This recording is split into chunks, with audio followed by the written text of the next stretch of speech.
Good, then namaskar and welcome everybody to the session on competitive advantages of self-consumption of renewable power here at the Wamser&Batra India Summit 2020. The session is promoted by both our ministry, the Ministry of New and Renewable Energy, and the Ministry of Power in Germany, who had advised us to dig deeper into the topic. What are we going to talk about today?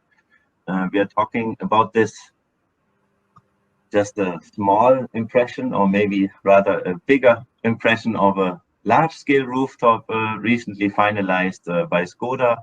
This is a 8.5 megawatt rooftop plant. Is definitely a larger, bigger plant. But the interesting thing is that this PV plant has been built on a PPA model.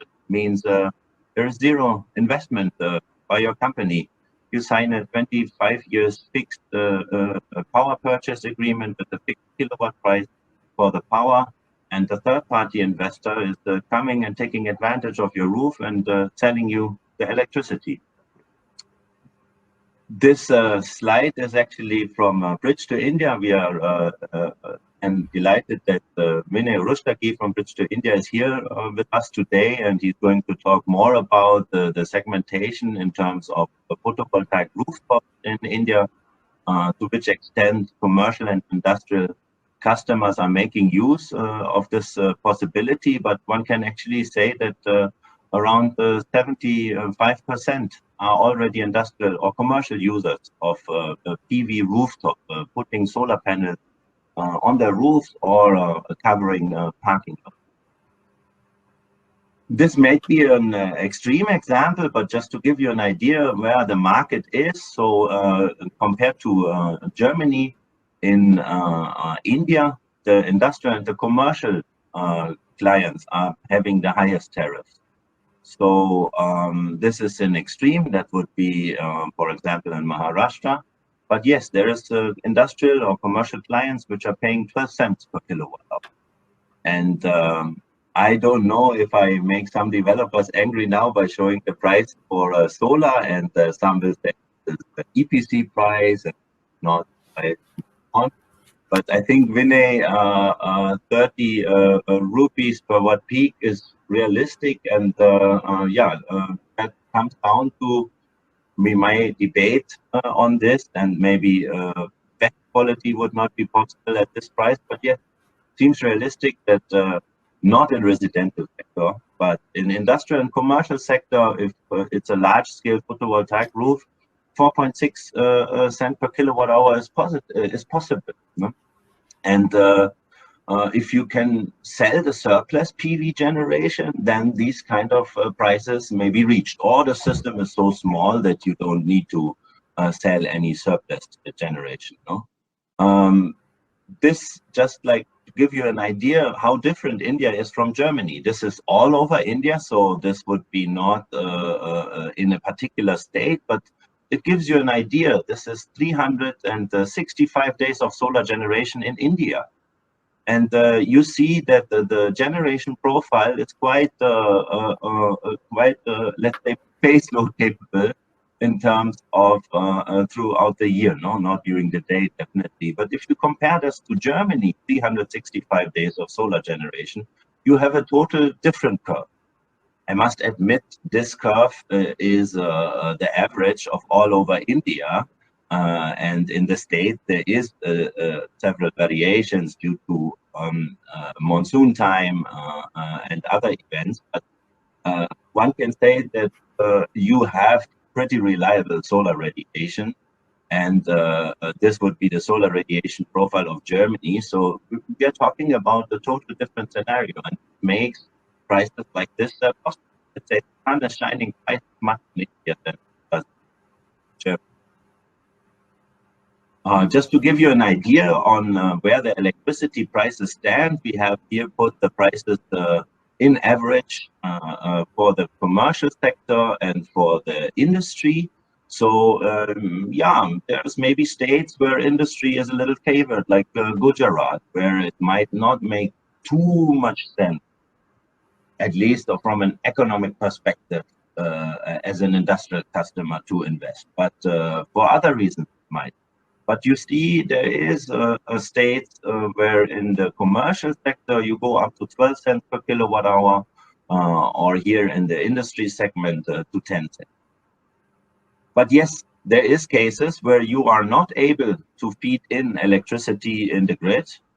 This is the trend coming up where states say, oh, I should be allowed this, maybe even paying to the customer 12 cents. And yeah, then maybe you don't have the consumption of your industry, of your commercial business in the weekend time. You just might not have industrial or commercial activity on the weekends. And if you don't have this kind of commercial activity on the weekends, the power which is generated is not being used because you cannot sell it to the grid. In this case, your price definitely goes up. And if you're then at 6.5 cents and you are in Gujarat, then you might say, oh, maybe it's better to buy from the grid, no? But how about putting a battery? This is what Rupam ji from Fluence will speak about. There is several reasons for putting a battery, but one could be to increase the percentage of self-consumption. And that might then bring down the price again, because you can store some solar energy towards the night and don't consume this electricity.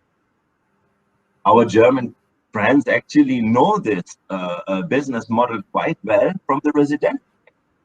Because in Germany, more than 50% of all solar systems already come with a storage system, because you do not get as much money from the feed-in from the grid as it costs you to purchase this from. So just think of a situation in India where final customers, residential and commercial customers are in the same situation as industrial customers. Ich weiß jetzt nicht, wo ich da bin, aber ich glaube beim Personal bin ich, im Personalbüro. Weil ich habe mit der Andrea... Frank, I think we can hear you. I will just mute you for a second. Another reason might be, to think of batteries for diesel replacement. I don't know if our German friends know how many diesels are installed in the country. Any idea? I mean, you see, okay, we estimate that minimum 5 gigawatts is being added per year. So how many diesel gensets installed in this country? Must admit, India is more of a European Union than just one country.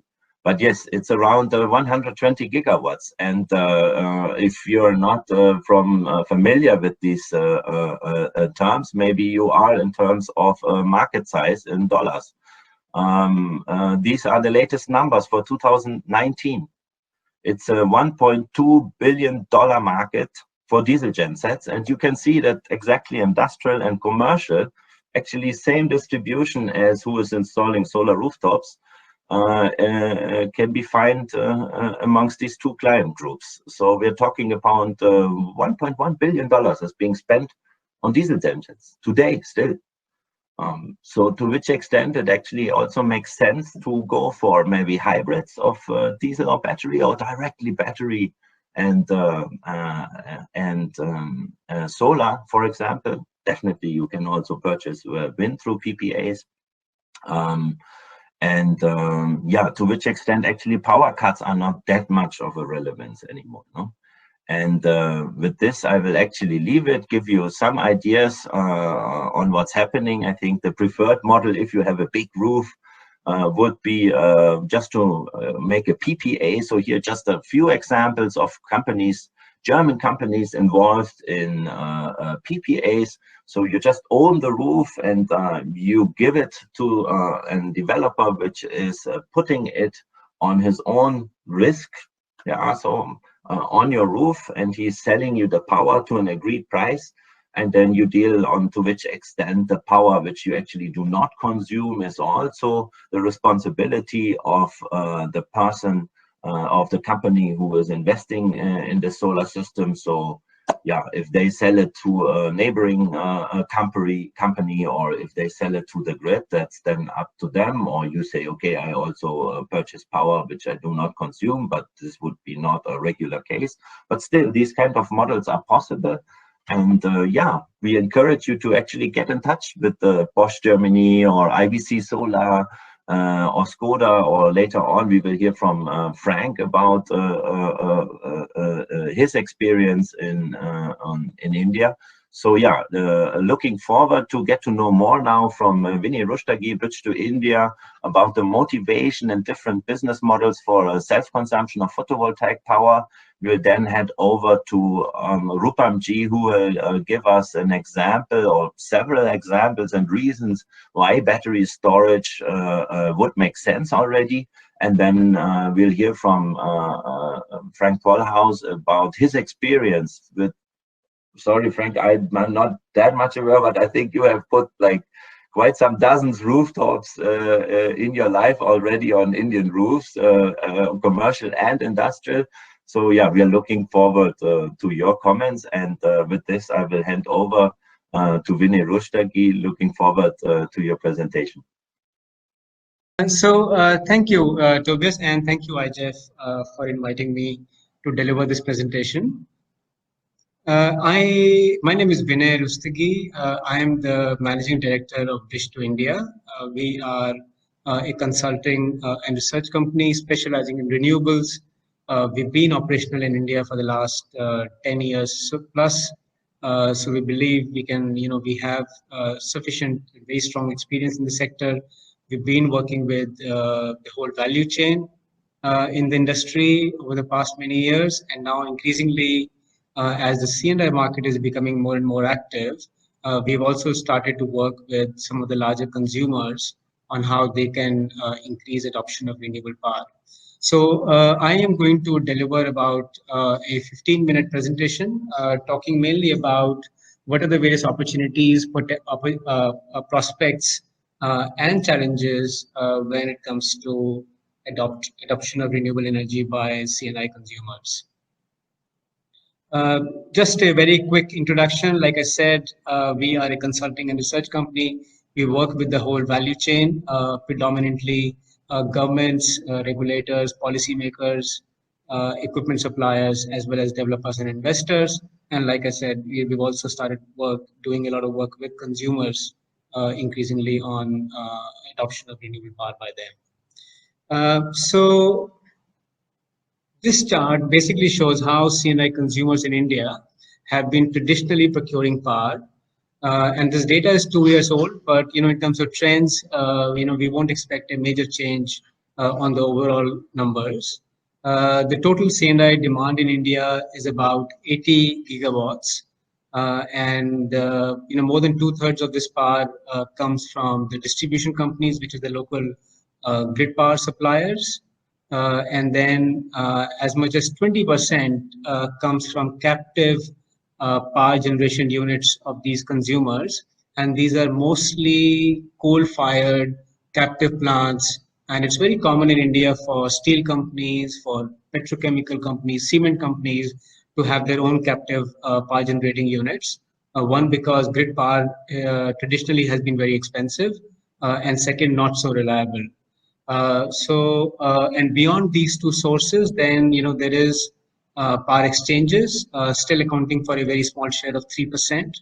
And then there is long-term open access. Long-term open access is when there is an off-site supplier of power who's willing to supply power to you, to the C&I consumer, by supplying power over the grid. You need transmission approvals for that, but you can tap into that additional source of power, subject, of course, to various approvals and other commercial challenges, which I'll talk about later. And then there is rooftop solar, still very small, accounting for less than 1% of the total power consumption. Now, the thing is that, unlike in most of the Western countries, power sector in India is highly regulated, which means that both generators as well as consumers, they've got very limited options for buying and selling power. So, for example, if you're connected to the grid, you don't really have any choice of suppliers. You have to buy power from the one and only distribution utility which covers your area. And then you can, in addition to that, you can go into open access, but that is a fairly challenging process, as I'll cover on later in the presentation. Now, the scenario is that the choices have been very limited in the past, but increasingly the consumers are saying that we want to buy more and more renewable power. For them, the reasons are mainly threefold.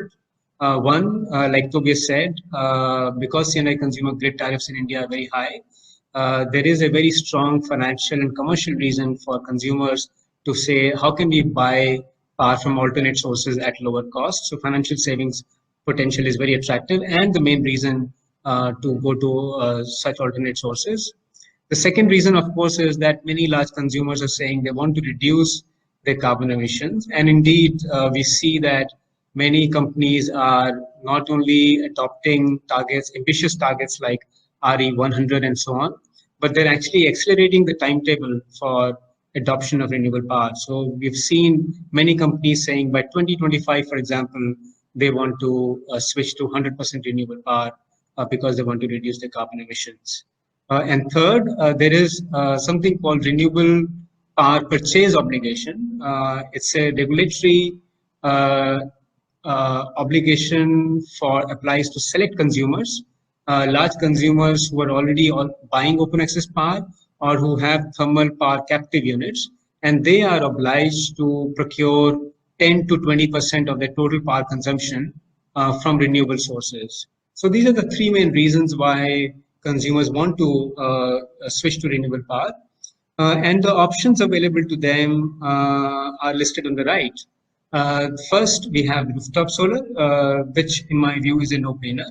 So rooftop solar, all consumers are free to build a rooftop solar system on their roof.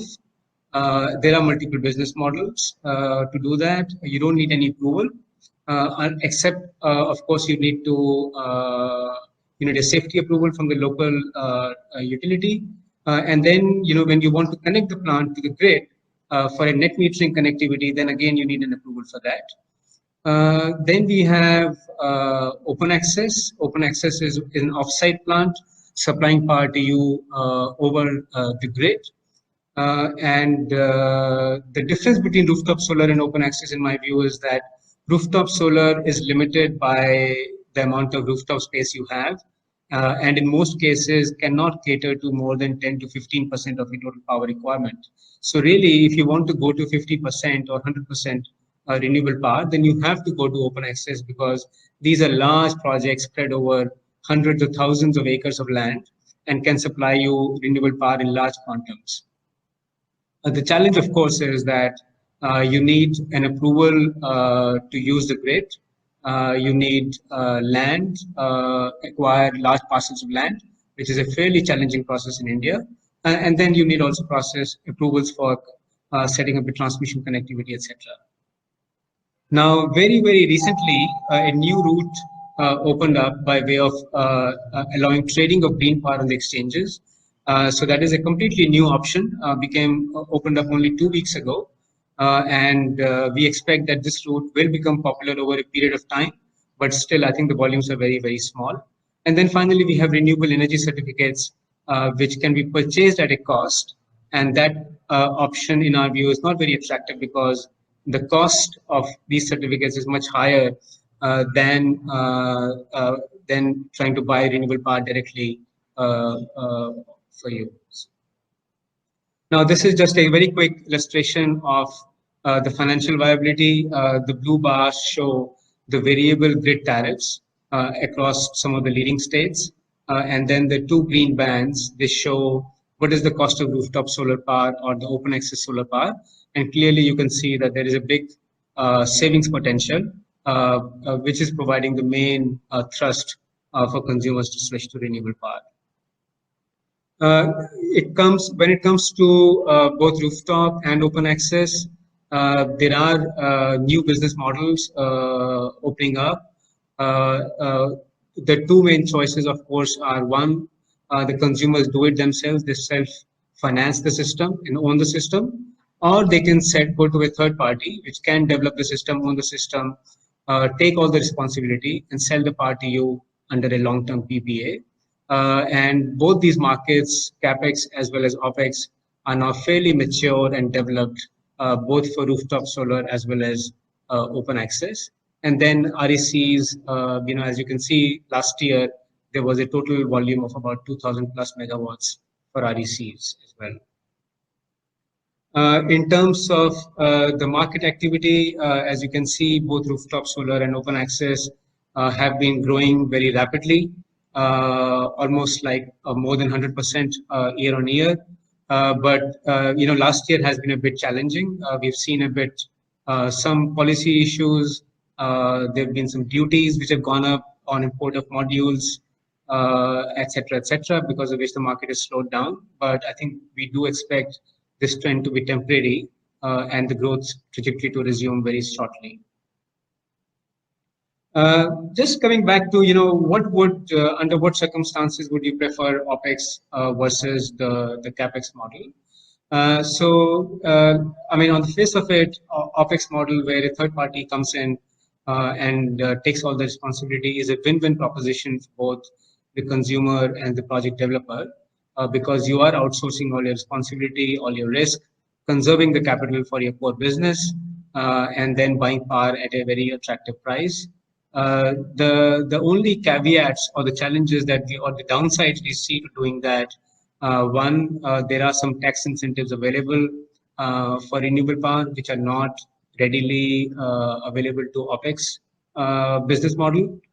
Second, of course, you have to sign a long-term PPA, provide power offtake guarantees, sign up to various events of defaults, etc. So that can be a little bit onerous. Many consumers don't like such kind of long-term binding commitments. And then finally, the OPEX model is not available to all consumers. It is only available to large blue chip companies, companies with A+ kind of credit ratings. So we believe that on the whole, that model is still available to only about 10 to 12% of the entire C&I market. This slide just shows very quickly who are the major active players, both in rooftop solar and in open access. This is only a small selection of the active companies, but I think the key point is that it's a very thriving, mature, well-developed ecosystem. There is lots of capital available for investment in PVA-based projects. Many private equity companies, oil and gas companies, institutional players are keen to work with C&I consumers under the OPEX model. So it is an option which is kind of very attractive for consumers if it is available to you. On the government's part, the government has been, of course, keen to incentivize the growth of renewable power.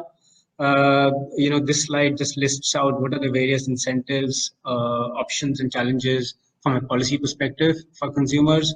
So one, the government offers a depreciation of 40% per year, which is only available under the CAPEX model because OPEX developers don't have sufficient profits to be able to benefit from this policy. There is a lower concessional tax rate, value-added tax of 7.9%. And again, this benefit is lost under the OPEX model because OPEX model consumers can't net off this tax because power is not a commodity under the GST regime. There is RPO target for large consumers, as we saw earlier. Specifically on rooftop solar, the government is currently offering, I would say, two main incentives. One, there is a concessional debt financing available from a World Bank line, which is cheaper in comparison to bank debt by about 2 to 2.5%. And then most states are offering a free net metering benefit, without any charges so far. And to net off against that, there are some challenges because now the distribution utilities, like in many other parts of the world, are beginning to kind of revolt against C&I consumers buying more and more renewable power on their own. So there are some challenges in terms of how much time it takes to get these approvals to connect renewable power projects to the grid. What are the various provisions for compensating the grid in terms of various charges, etc. How much power can be banked with the grid. So there are these provisions which are turning a bit hostile and a bit more challenging. And I think we will kind of continue to see how the space develops over a period of time. And then under open access also, the government currently offers various incentives in terms of the costs payable to the grid for wheeling power to your facility. Very quickly, like I said, the distribution utilities are protesting against free net metering. Many of them have started withdrawing net metering provision for CNI consumers. And this slide just shows that some states are switching to gross metering. Some states have offered no net metering for CNI consumers. So this market is very much, this policy is very much evolving as we speak. In terms of storage, I will let Rupam do most of the talking, but I think suffice to say that there are some very attractive use cases emerging for CNI consumers in India. I think the two main ones are, if the grid power supply is not very reliable, then you can use storage as an additional power source. And then second, of course, in my view, as more and more solar power capacity is developed in India, then we will see more curbs on solar power, for example, withdrawal of the net metering benefit. And under such policy scenarios, it will be viable for the consumers to store excess solar power in the daytime and then use it in the evenings when the grid power tariffs go up. There are still many challenges. The main one we see is cost, allied with the fact that the ecosystem is still kind of very small and underdeveloped. So we do believe that C&I storage market is about 2 to 3 years from being kind of seeing some large attractive volumes. So in conclusion, renewable power is a very attractive, very high profile market in its own right within the renewable sector. There is a huge thrust both from consumers as well as investors, as well as belatedly we believe that the government is trying to focus on how it can provide more renewable power to the C&I consumers and help in the overall growth of the sector. We are witnessing a slow but steady and assured liberalization in the power sector, which will increase the number of choices available to C&I consumers. It will mean that there is more policy transparency, more visibility, and less risk for consumers as well as investors. And finally, like I said, there is a huge shift in capital, in investment decisions, and the ecosystem, moving away from fossil fuels to the clean energy system, and that provides very attractive choices to the consumers for renewable power. So that is the end of my presentation, and I'll be happy to take Q&A later on. Thank you, Tobias. Over to you. Excellent presentation, Vinay ji. I think there will be people interested in this presentation, and thanking you for having agreed to make this presentation available for everybody interested. So please get in touch with Wamser&Batra or directly at the booth of the IGEF, and we'll send this presentation to you. And yes, you had touched the topic of storage. So let's hear from Fluence, joint company of AES and Siemens, to which extent they see market potential in India already, or to which extent they're actually already working with clients. So Rupam ji, over to you. Eager to get to know to which extent the diesel gensets can be even replaced. And we are not talking about battery diesel genset hybrids only, but talking about pure PV battery systems, or even battery systems by itself for backup power. So over to you. Looking forward to your presentation. Absolutely. Thanks, Tobias. All right, so I'll get started. So my name is Rupam Raja, and thanks for inviting me to speak on this session. I'm going to keep my camera off because I think we'll save some bandwidth. I'm working from home, and the bandwidth is not the best as you get at the workplace. I'm here to talk about battery storage and its applications in commercial industrial use in India. And I think some of it has been covered already. Tobias has made some very good points, and so has Vinay. So I'll just go into some more detail there. So I work with Fluence Energy. We are a joint venture of Siemens and AES. We have been doing battery storage for over 12 years now. Our first plant project was a megawatt scale plant commissioned in 2009, and it's still operating. We are currently in 22 countries. We have over 2,100 megawatts of battery storage under development or developed already. And that's the only thing we do. We are only about battery storage, and there's nothing else that Fluence does in the power sector. Of course, with our parents, it's a different story. Just a couple of accomplishments. We've been ranked #1 energy storage company by Navigant. We've been ranked #3 in the most innovative company by Fast Company. And if you look at our client list, which I have in front of you, we have some of the top tier companies in the world who we have deployed storage solutions for. So what is battery storage? I'll just give a quick overview. So basically, battery storage is, think of it as any typical power resource. The difference being that it's made out of batteries. That's the fuel in battery storage. So what you do is you take cells, you turn them into modules, you put modules on racks so that you have a compilation of battery cells. And then you put them inside an enclosure, you add power electronics on top of that, you control everything with the software. You have to have air conditioning so you can manage the temperature. And lastly, you need to put some safety elements, especially around firefighting. All of that together, when dispatched or charged in a predictable, safe manner, makes up what we call a battery storage resource. So having said that, Fluence has deployed a 10 megawatt 1 hour battery storage system in New Delhi. It's in northern Delhi. It's in the service area of Tata Power Delhi Distribution Limited, which is a distribution utility for the northern part of Delhi. What you're looking at is a battery storage system that was enclosed inside a civil structure. So this is actually a building. What you see on the left are the 4 transformers.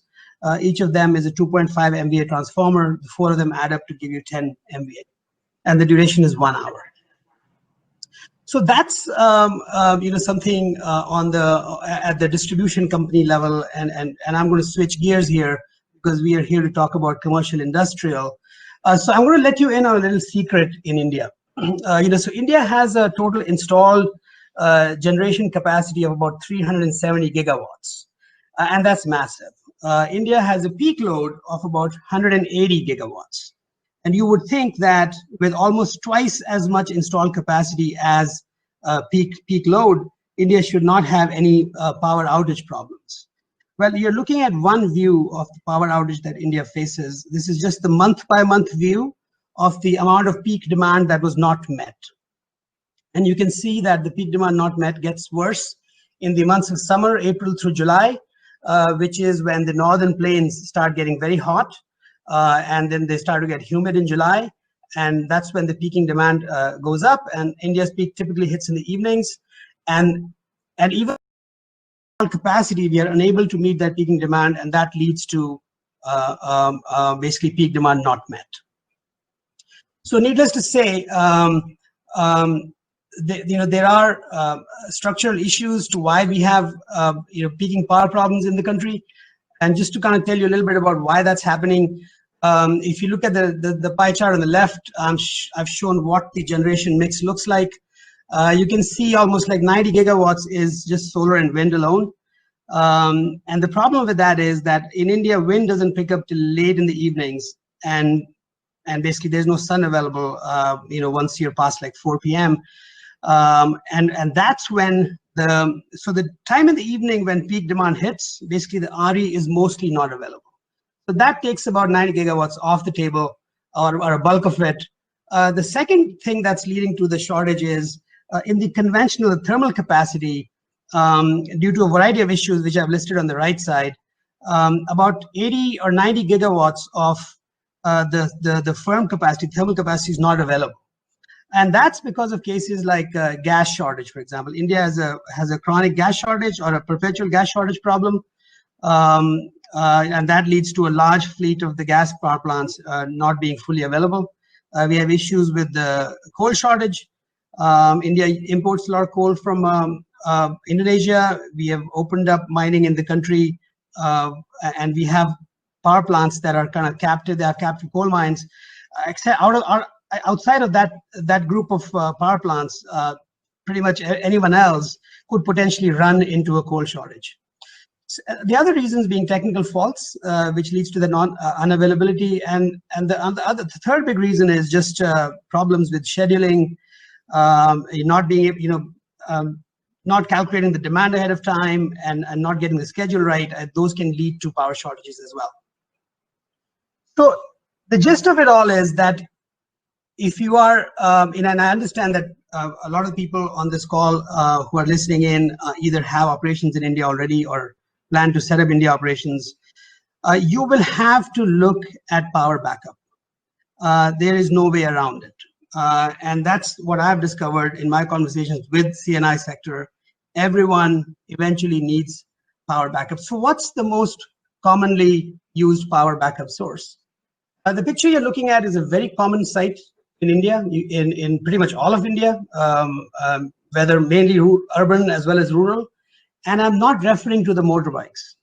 The motorbikes is a common site as well. I'm referring to the green box at the back. And the only thing green about that box is the color green, because that's a diesel generator. That's about a 2 megawatt generator. I just took that picture in a shopping mall right next to where I live. It's noisy, it's loud. You can see the smokestack on the right, so it's polluting. It has a dedicated space where they store diesel that feeds this beast. There's a team of people who's responsible for operating and maintaining this diesel genset. So that is the go-to option, regardless of whether you are an Indian company or a German company or an American company. Your backup power option is diesel. If Tobias talked about some numbers around how much diesel engines are being sold in India. So I just compiled some data for diesel engines greater than 375 kVA, and that is the sector. That is the size that is almost entirely sold to CNI. If you go to sizes smaller than that, you have a big influx of residential users as well. So I'm keeping this focused on CNI. So to simply give a number, almost 7,000 diesel generators greater than 375 kVA were sold in India last year. In terms of dollar value, that's close to about $600 million just last year. This number is projected to go up. And it's projected to go up for a variety of reasons. The first being peaking power infrastructure is still lagging, so you'll still have the problem in the evenings when there's a lot of demand from people all around you, not just industrial, commercial, but residential as well. Most of the new capacity that India is adding is renewables, so that is solar and wind, and that does not help with the evening peak. We have some issues with our, especially our distribution infrastructure, and upgrading that takes time. So by the time help comes to where your factory is, or where your manufacturing facility is, it could be a while before you get that help. And lastly, there's a policy focus on creating domestic manufacturing, and what that's going to do is it's going to create more demand, although that's not a problem right now, it will in the future, and eventually that's going to lead to peaking power shortages. So this problem is here to stay. If we look at what's the main option for backup power, it's diesel. I must tell you that diesel is facing some severe headwinds in India. And I'll just mention three. The first one being the price of diesel. So diesel was always looked at as poor man's fuel. It was highly subsidized. If you see the other fuel being petrol, you can see that over the last 8 years, 8 years back, diesel was about half the price of petrol. The price of petrol has remained the same over the last 8 years, and that's because of the global supply and demand. But the price of diesel is now almost as much as the price of petrol. So that is with the subsidies coming off. So basically, there's almost a doubling of a diesel expense if you're using diesel for whatever that use is. The second headwind is around EHS regulations. Indian cities are facing an air quality problem. The pollution levels have become really high, and that's not just true for Delhi.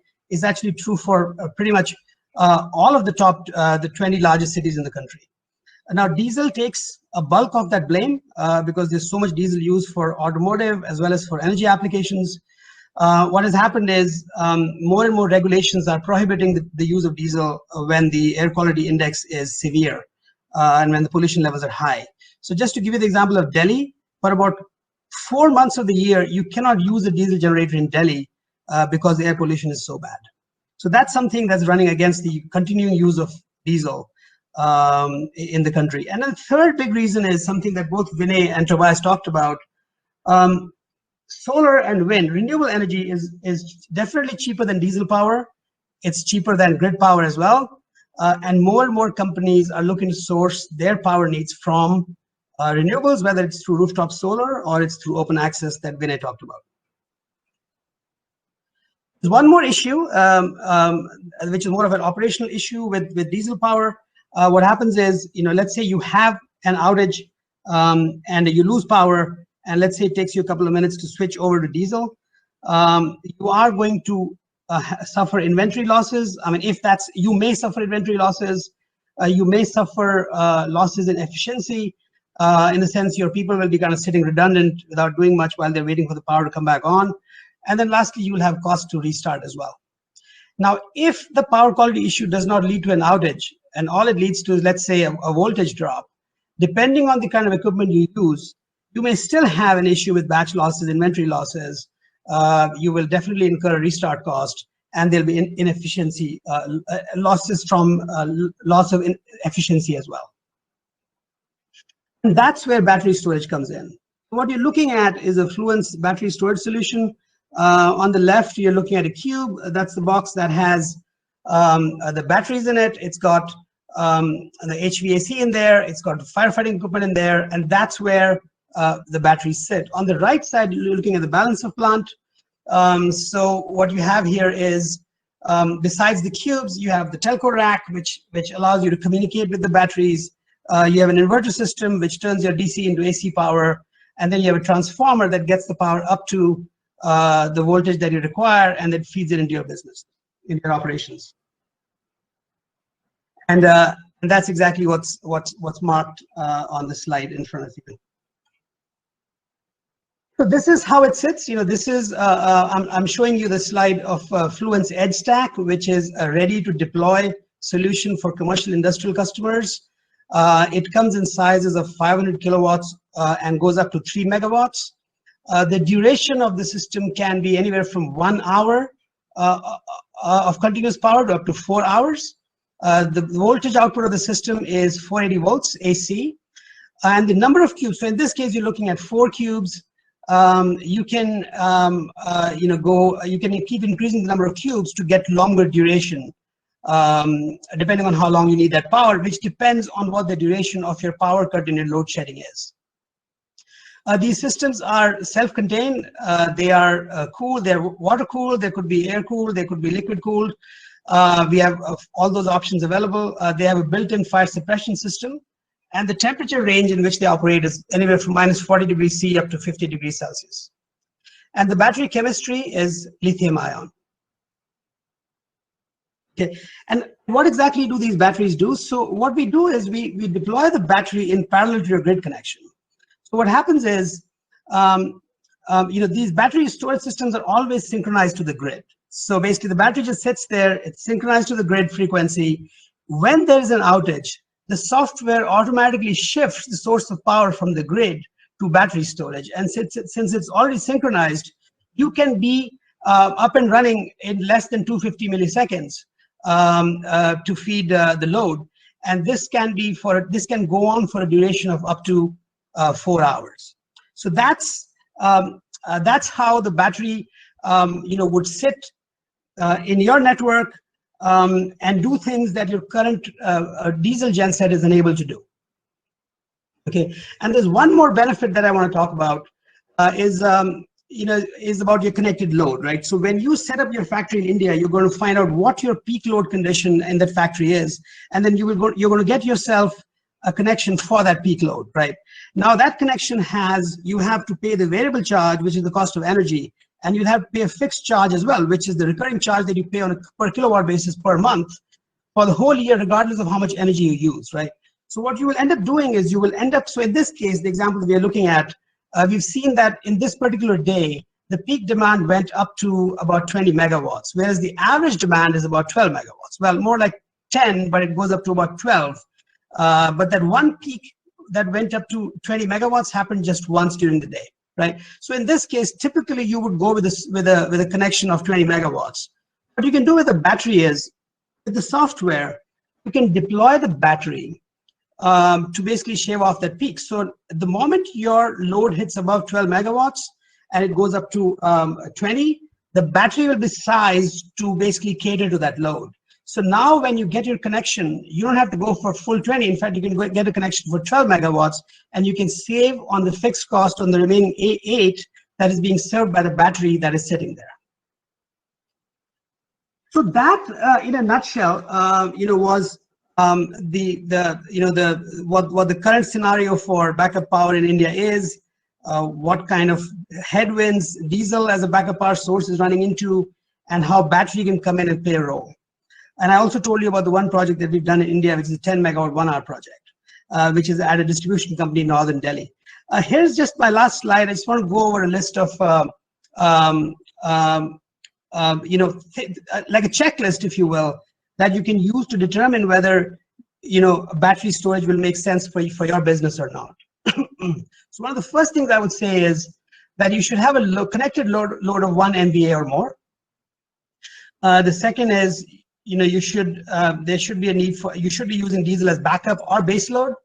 And if that's the case, then battery would make, it'll be good to evaluate batteries. Your load profile should be peaky.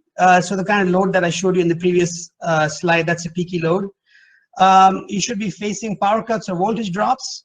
And because of that, you should be, if there are added inventory and efficiency losses, then that adds to the business case.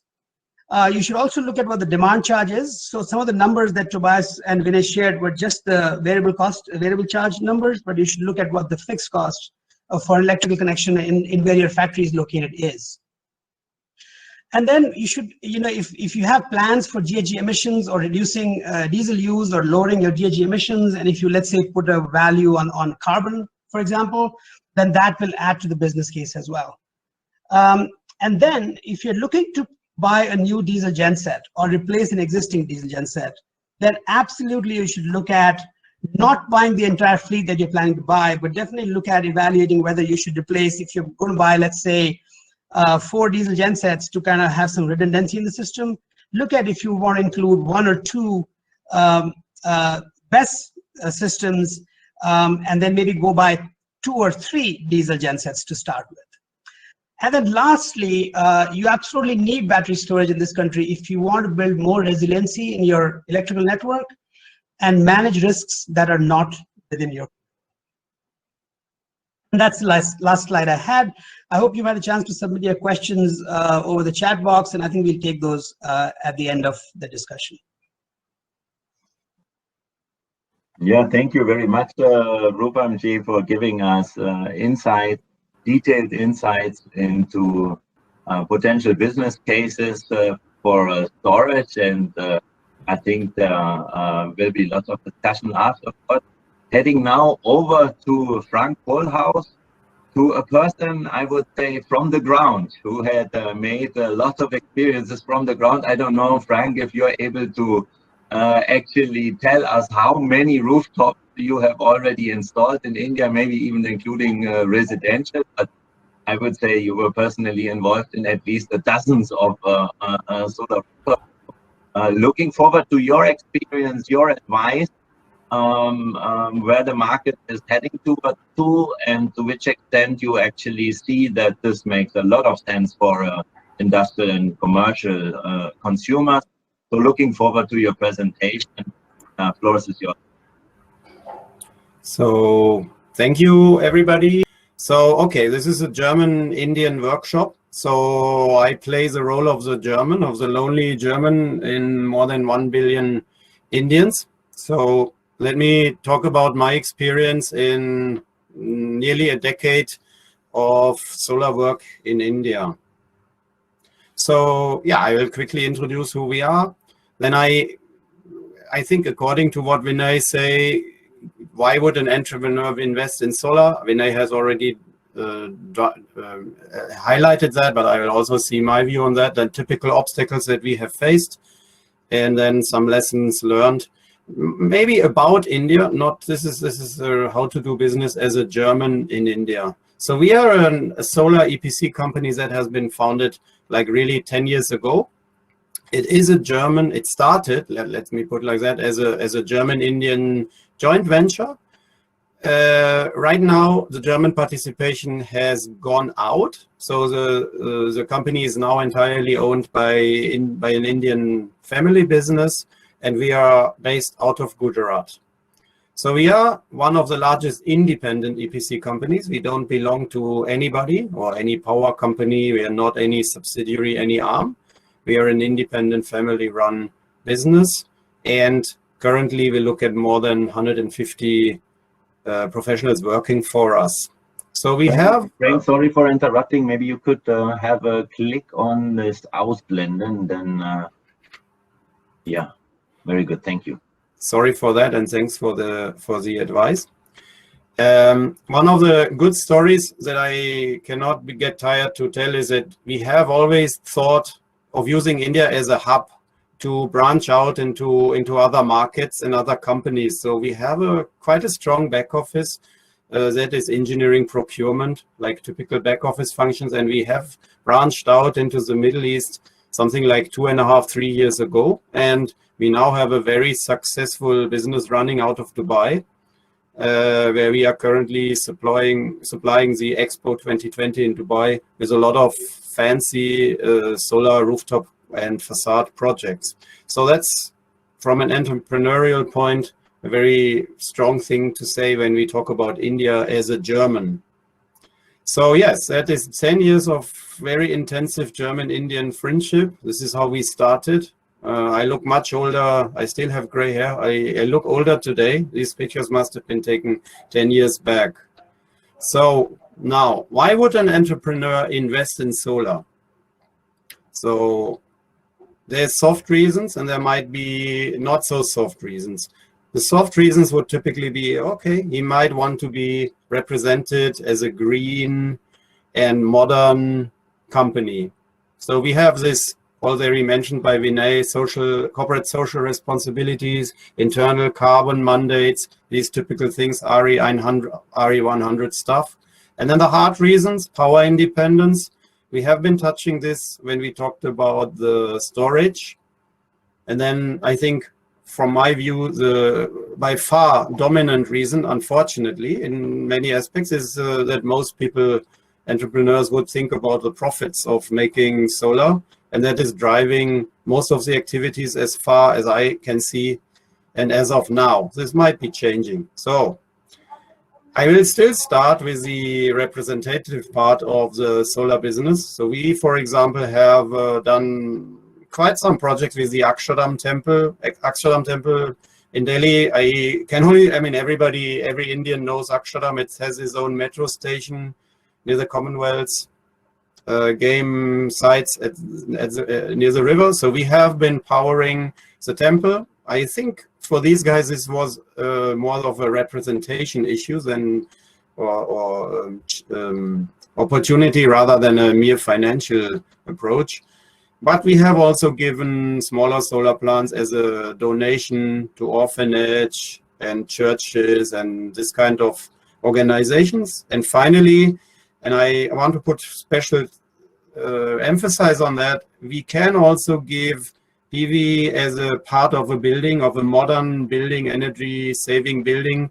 We would call that high fashion architecture. So we can put solar in glass panels and make this look very nice. This is something we learned in Dubai. Dubai is full of high fashion buildings, and I strongly think that entrepreneurs should take this high fashion architecture, the beauty of solar, into their buildings in India and tell the world we are green and we are modern. So that is, let's say, the soft reasons. And now I come to the profit. So why would an entrepreneur do that? We have talked about batteries, so there might be a thought of power independence. I will talk about that in a minute. Then there is the main reason, substitution of grid power at a lower price. Vinay has had a nice graph where he showed the average power prices for the various and most important states. And actually the good statement was solar is cheaper in all of these states. I remember this green band. We all know Maharashtra, and I think one of the Pradeshes has the highest power prices in India, and solar can easily compete with that, and that's a no-brainer. And then finally, you could think of selling power to the grid rather than using it yourself. So let me clearly say, solar cannot really be used as a power independence measure. It can be in conjunction with storage, but not as on its own, obviously, because there is no power of solar in the night and there might be on a rainy monsoon day, there might not be even much power during the day. So power independence and solar would not go well. The same actually holds true for selling to the grid. I will discuss why nobody in these grid companies wants solar power. Also Vinay has touched it. And the final thing, so it is all about substitution of grid power at the lower price that solar offers. So ideally, we do that at the low tension electrical infrastructure on these rooftops. We don't want to build high tension. We don't want to put transformers. These factories, all their machines are working on LT. So let's connect solar on the LT as if it were a negative load.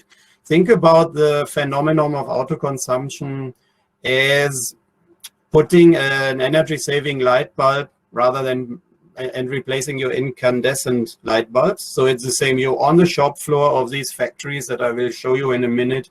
We put a negative load. Negative load means something generates power and the power goes directly to the machines and the applications that are run at this shop floor.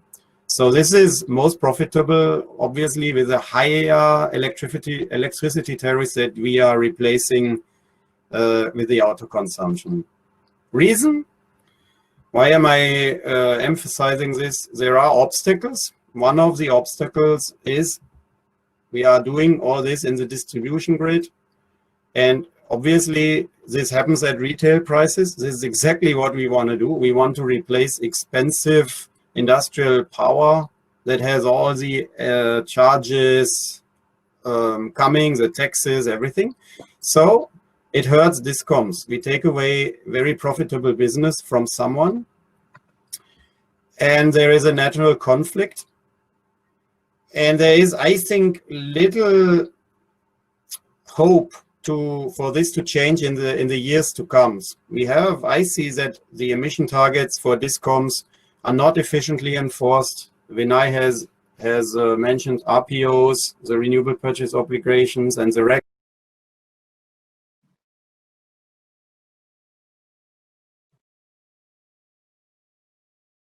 Oh, sorry. We have to call in Frank again, I think.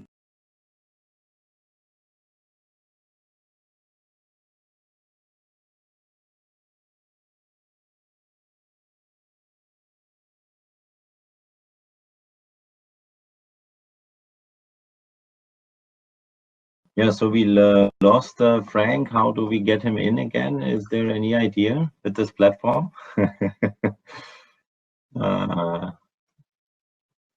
I actually couldn't see his screen anymore already.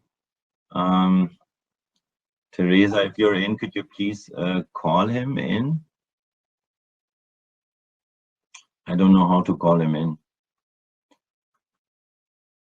Maybe in people, because now the interesting part was starting, right?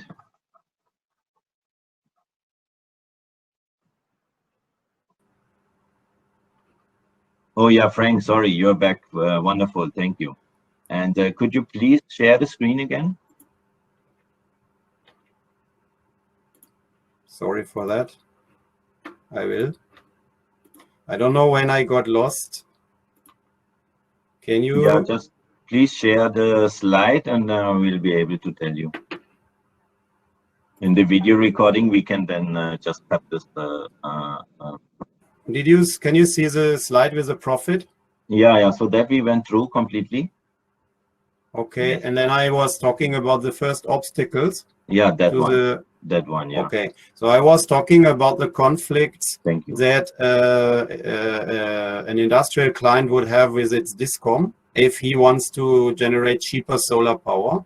Because what I said is he's taking away business from the discom company, and that is not something the discom company wants. So there is a natural conflict that leads in extended, let's say, processes and all of that. So it's a win-lose relationship. So what I want to recommend, so obstacles are there to be overcome, is at least if you have these big industrial plants, this is a first example, in Maharashtra, the state with one of the highest power tariffs in India.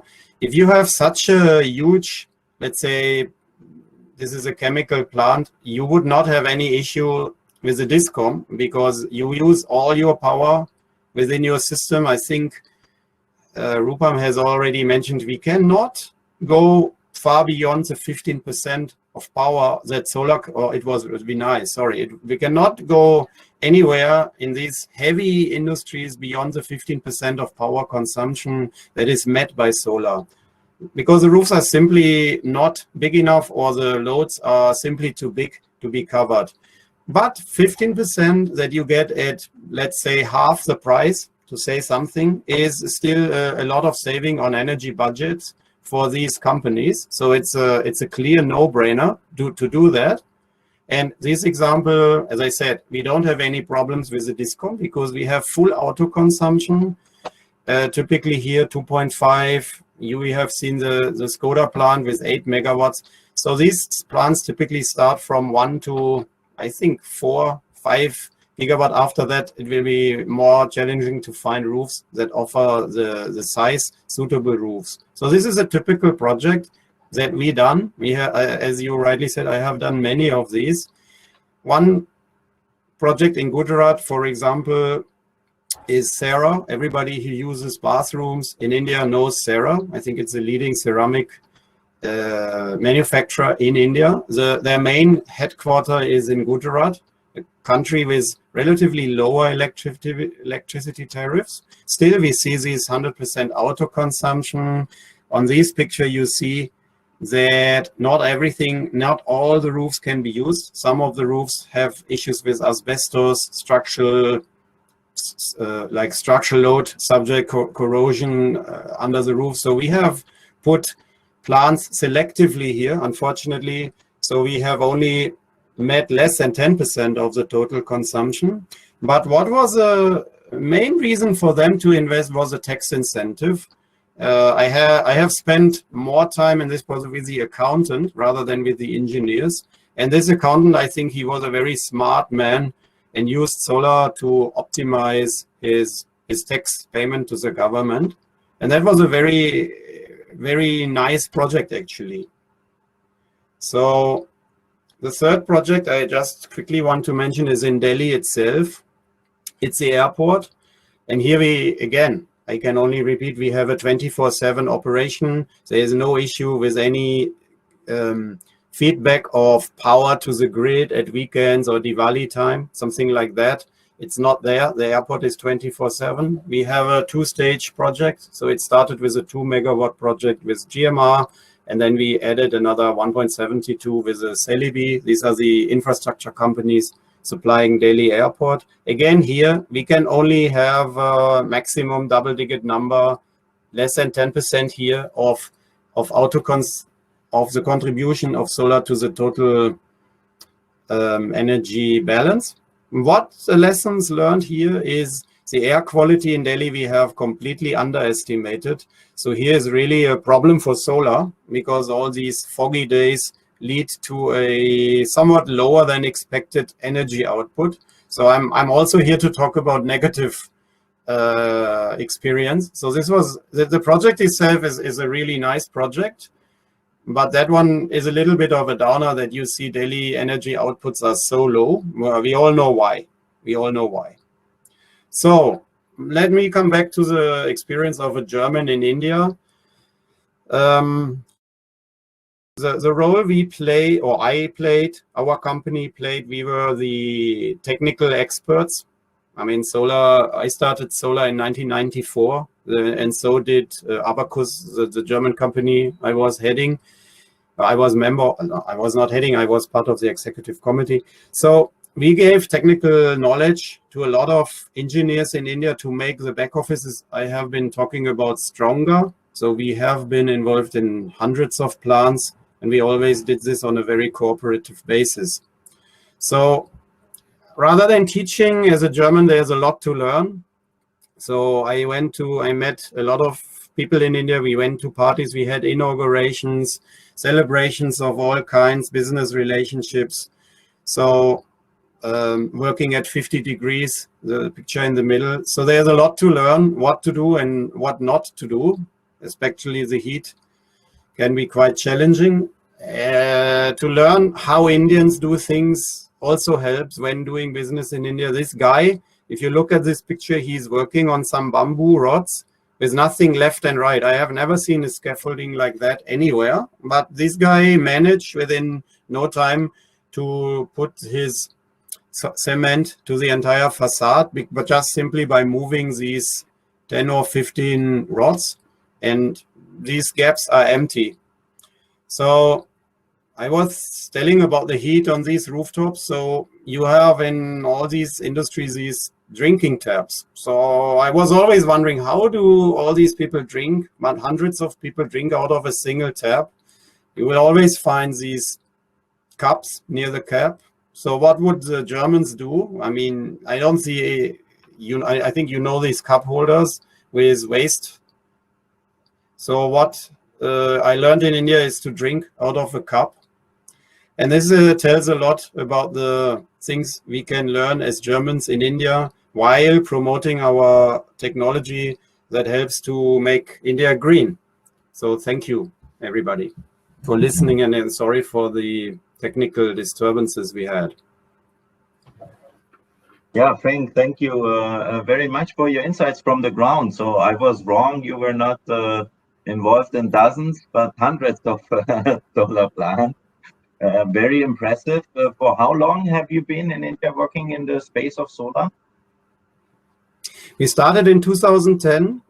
I went full-time 2014, and the last 2 years I have spent mostly in Dubai looking at after our branch office. So it's something like 10 years that I have been working in or for India.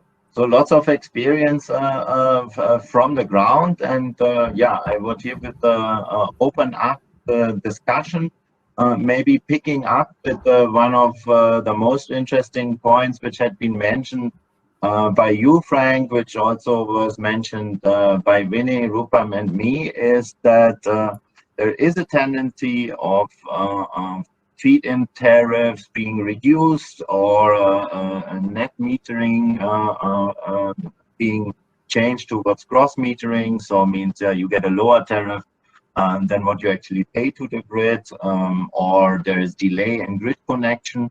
So heading towards self-consumption systems. So I would request Vinay and Rupam to turn on their cameras, or if there's bandwidth connections, then yeah, whoever is able to do so. And we'll start the discussion. Maybe I'll ask you, Vinay, once again. So do you see a tendency towards self-consumption? I mean, Frank actually made it clear most of his clients opted for as much self-consumption as possible, even going for maybe a smaller PV plant, but covering 100%. So do you are interacting with a lots of developers and industrial customers, Vinay?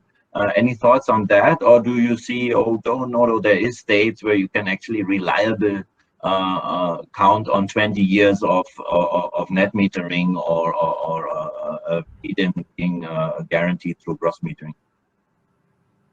Sure, Tobias, thanks. So I think the quick answer is that most consumers, contractors or developers should and do a detailed analysis of what is their load profile and what is the likely capacity that they can install, and the power output profile from such a system. I think the sensible thing is to make sure that you are not relying on net metering, whereby you have to bank the power with the grid in terms of large quantity, because I think the future of the policy, net metering policy, is very clear that we are going to move to gross metering over a period of time all over India. So the best thing to do is to be conservative and make sure that the system is designed in such a way that all the power can be absorbed and consumed within the premises without or with as little possible reliance on banking as possible. I think in most cases that should definitely be the case for all the working days. But in some cases, And I think people can make an informed decision on what happens on non-working days or holidays. But I think the writing is on the wall. I think the most states are going to withdraw the net metering policy benefit, and the right thing to do is to size your system prudently and not bank on the policy for injection of surplus power into the grid. All right. So feeding into the grid can be an add-on or thought as an add-on, but you may not count on this for 20 years, which is unfortunate. But yeah, so that would be a big difference to the situation in Germany. I think Frank made it really clear with this example of just imagine your solar rooftop plant as a light bulb and change towards energy efficiency LED. You just reduce the consumption you're taking from the grid. So Frank, maybe 2-3 more words on your thoughts on this, because you had tax depreciation and things like that were also of importance. But yeah, your thoughts on this topic. Yeah, I completely agree to Vinay. I mean, let's try to avoid any involvement with discoms.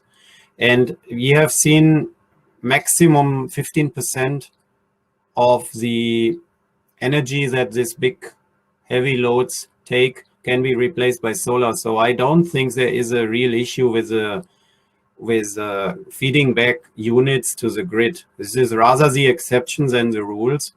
And I mean, even if you say on a Sunday there's no consumption, the factory is zero on a Sunday, it would be 1/7 in the 7 day. So 1 day out, 1/7 of the equation. Still, solar is much cheaper than 1/7. So, even if you accept, it's hard to accept in the renewable community that at certain stage, when we have too much solar for the given load, we have to accept that we just throw it away, we give it away for cheap, or we use thermal applications, we generate heat inside the factory using very cheap resistor type of loads to add additional loads, or charge a battery, whatever, to waste, to not give the power to the grid. So you may heat up some thermal processes, give extra heat to these with very low cost ohmic resistances that you put to heat up your stuff, all of that. Or economically, it doesn't matter if you waste the energy. You just waste it. We will have to get used to that. We will need much more wind, much more solar to power the world. And we need solar when it's needed. And the few hours when in Germany we have the phenomenon of negative electricity prices. So there is hours when the electricity markets turn into negative. So that's not a problem right now. It's not a problem. Maybe you lose 10% of your income, but if your energy is half the price, you calculate it as a cost in a way, right? Yeah. So we even put it like even with 2 days, even if you don't have consumption on Saturday and Sunday still, I mean, it depends on the state. And I think this is exactly where Rupam chips in. So he will make sure that no kilowatt hour at all is being wasted, and that you don't put any consumers which actually are only there to consume electricity which you don't need. You put a consumer which gives the electricity back to you. And so we have heard that a strong business case for a battery might be then storing electricity towards the night, because we have heard no, solar is not shining, sun is not shining at night, but the wind is not also always blowing at these later evening hours.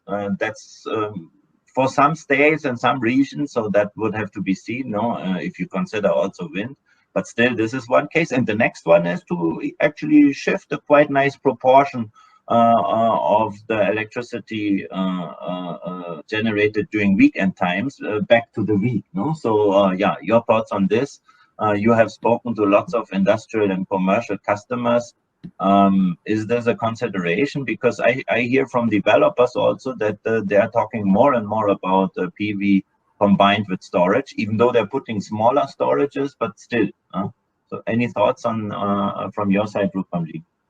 Yeah. So, I mean, I think we would like to get there, where you are storing all of that energy that would otherwise be wasted, and use it when you most need it.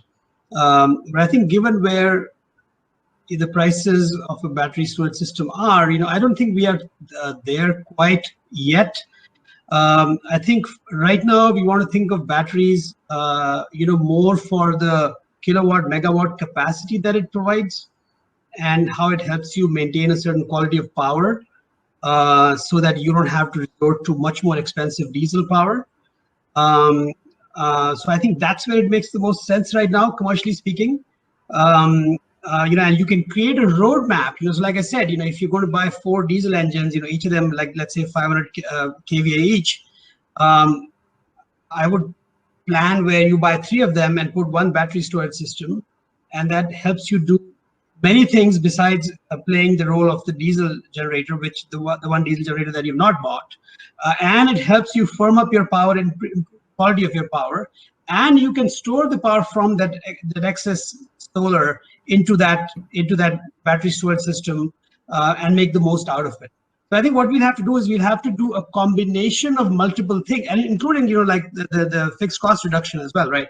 So you'll have to do a combination of all those things for it to be feasible right now, and then create a roadmap to then increasing battery storage in your mix as the price of battery drops. Yeah, so you would say that still there is business cases where one should consider maybe hybrid systems of diesel gensets and batteries, even though Frank would say let's try to go for no diesel genset at all, I guess. But yes, so you have customers and clients interested in hybrid systems?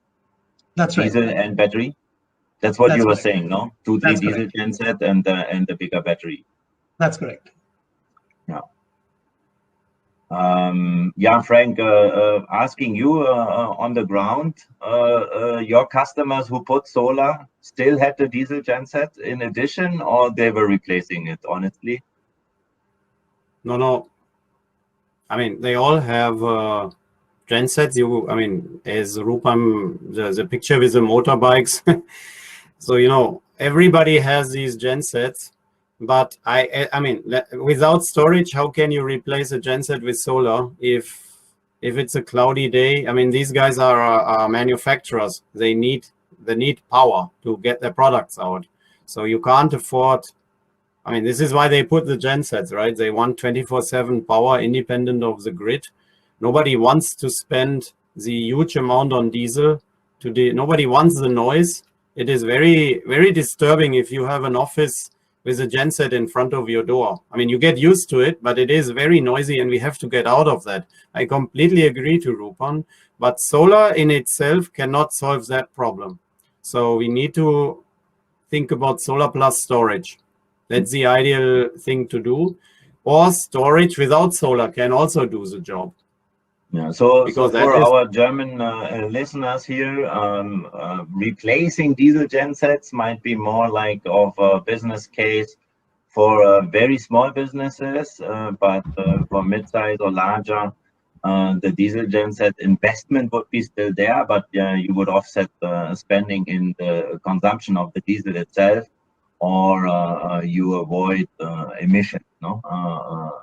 So far. I think from what I remember, Vinay may add to that, I think we had some years back a connection between northern and southern grid. So I remember the major market for these, for let's say solar storage hybrid was Tamil Nadu. But since these grids have been joined, I think the power availability in TN has also improved greatly, and the model of solar hybrid has been greatly reduced. Maybe Vinay, I think I'm right with that, right? There is not a lot of market left for independent systems in TN, like it was 8 years ago. Yeah, please, Vinay, maybe pointing out a little bit on the topic of power cuts. So we have heard from Rupam, for critical processes, there is no other way, but maybe there's also non-critical business activities. And then one can actually say that the power shortages and power cuts have been reduced, at least in many states. But still peak demand issues, as Rupam has mentioned. So your view on this, Vinay? Sure, Tobias. I think the fact of the matter, unfortunately, is that even though now we have surplus power capacity at the grid level, supply to the consumers is still highly unreliable in many cases, at least for consumers who are connected at LT levels and below that. So, in fact, we just spoke to a few CNI consumers over the last few months, and it is shocking that when power projects in the country are running at like 40 and 50% levels, there are consumers who are still not getting reliable power in the country today. So that is the reality, and that is the reason why DG sets remain the ultimate go-to and the last resort for all consumers, and not just the CNI consumers, but even the residential consumers. So I think completely eliminating DG sets doesn't seem realistic in the short run. But yes, with solar, with introduction of storage over a period of time, that should definitely come down. Thank you, Vinay, for your perspective. Then there's a question from the audience, which has been a little bit discussed also in the chat. Maybe, Vinay, since you're also observing the wind market and private corporate PPAs with wind, open access, a few words on this topic, please. To which extent it makes sense to buy green power? You said even from the electricity exchange to become green. As a new potential to purchase green power. So please shed some light on to which extent you see a market for wind and private PPAs or other business models for CNI customers. Yeah, so I think solar is kind of winning all completely in front of the wind when it comes to the CNI market. The reason for that mainly is that solar is much more widely available as a resource across the country in comparison to wind. The technology availability, the cost profile, the policy profile is much more amenable overall to solar than wind. The reality is that competitive wind power production is restricted to only 3 or 4 states in India. And for CNI consumers to tap into those kinds of locations with a much higher variability of wind power profile is not so attractive in comparison to solar. And what we have seen in the last even 2 to 3 years, that despite import duties on solar equipment going up, etc., cost of solar power has continued to fall, whereas wind power actually has become more expensive. So I think on the whole, there is a very strong preference for solar, and that is why even in my slides, but they were mainly focused on solar. There's very little activity in CNI wind space. Just to give you some numbers, on an average, annual installations in open access for solar are about anything about between 500 to 1,000 megawatts. In addition to rooftop solar, which is another 1,000 megawatts plus. But open access wind is believed to be less than 200 megawatts now, and is likely to remain at those low levels.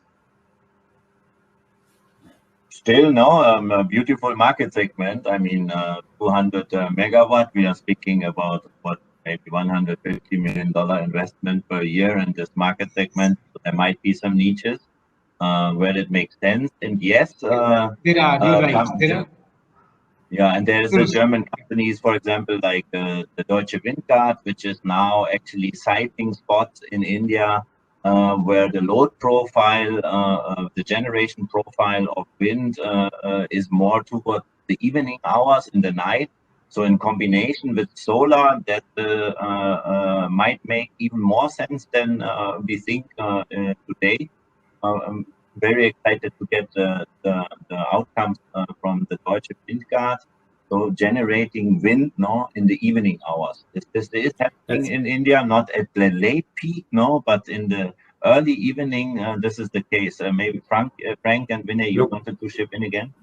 Yeah. Look, I mean, this is not to tell wind energy is bad. It's just we are talking about commercial and industrial.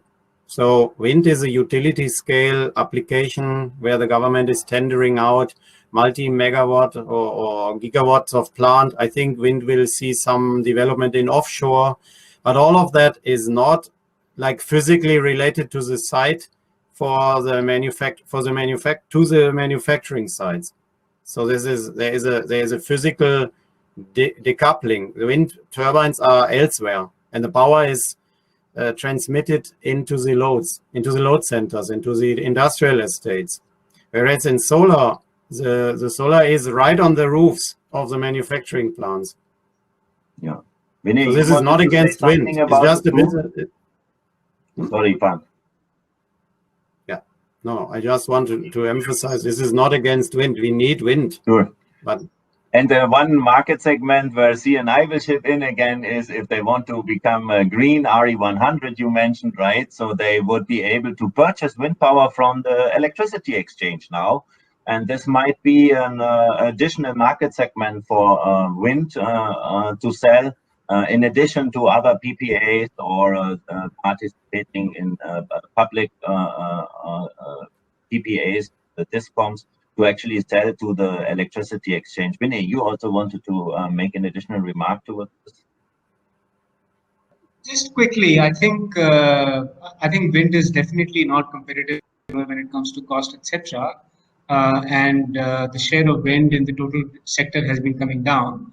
But I think you make a very, very important point that the generation profile of the wind on a daily basis and on a seasonal basis is very different in comparison to solar. So as solar capacity grows, I think wind is actually more wind will be needed to make solar grow faster, because without wind, then the variability in the grid will be too much and will be a big risk for both the utilities as well as for the CNI consumers. So to some extent, this can be it is a win-win story for both wind and solar. But wind will always follow the kind of lagging. Wind will always be the lagging a component in the mix because of its cost and locational disadvantages. Yeah, thank you for your clarification, Vinay. I think we have to come to an end. I was told by the organizer, but maybe one question here from Mr. Ilek to Rupam Ji. Diesel gensets in Delhi, are they still allowed? You were making some remarks on this. And are people switching to gas? And then this is a possibility to overcome regulations in regard to diesel gensets? No, so diesel generators are definitely allowed. It's just that they've tried the use of diesel to the air quality index. So there is a sequence of events that the government will take to because air quality gets really bad. And one of the things in that list of actions they will take is to prohibit the use of diesel engines. So I would say effectively for about 4 months of the year, which is pretty much from late October to like early February, you cannot use diesel engines in diesel gensets in the NCR area. And I suspect that the same rule will then get extended to other cities that have air quality problems as well. So now, as far as the availability of gas goes, right? I mean, it's not that easily available. I mean, India, has a problem with the availability of gas. So, but gas would be allowed, is the question? Would it be allowed? Well, as long as there's an infrastructure, and I guess that's a long-term issue to be settled. I guess it would, as long as it solves the air quality issue. I guess it would be. But I don't think we are anywhere there where we start looking at it as an alternative, as a cleaner alternative to diesel. I don't think we are anywhere there. So you suggest to leapfrog and switch directly to battery power, I guess. Absolutely. Absolutely, yeah. I think with this, we will close this session. Thank you very much. It was very interesting and exciting to me.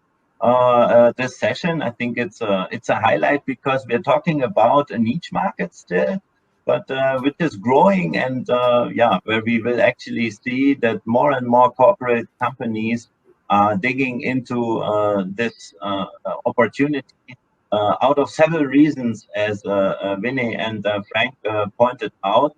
And yeah, we believe that this market segment will really grow, and we believe that German companies are really keen and willing to dig deeper into it. So very excited, and thanking you very much for your wonderful contributions and presentations. All these presentations will be made available. The video is also being made available on YouTube later on, with links to the PowerPoint presentation for those who are interested. Once again, thanking Wamser&Batra for having given us this opportunity to present this interesting market segment. And yeah, looking forward to lots of German investments in any solar, wind, battery hybrid in the CNI segment in India. Thank you very much, and vielen Dank. Thank you very much for hosting this. Thank you, Tobias.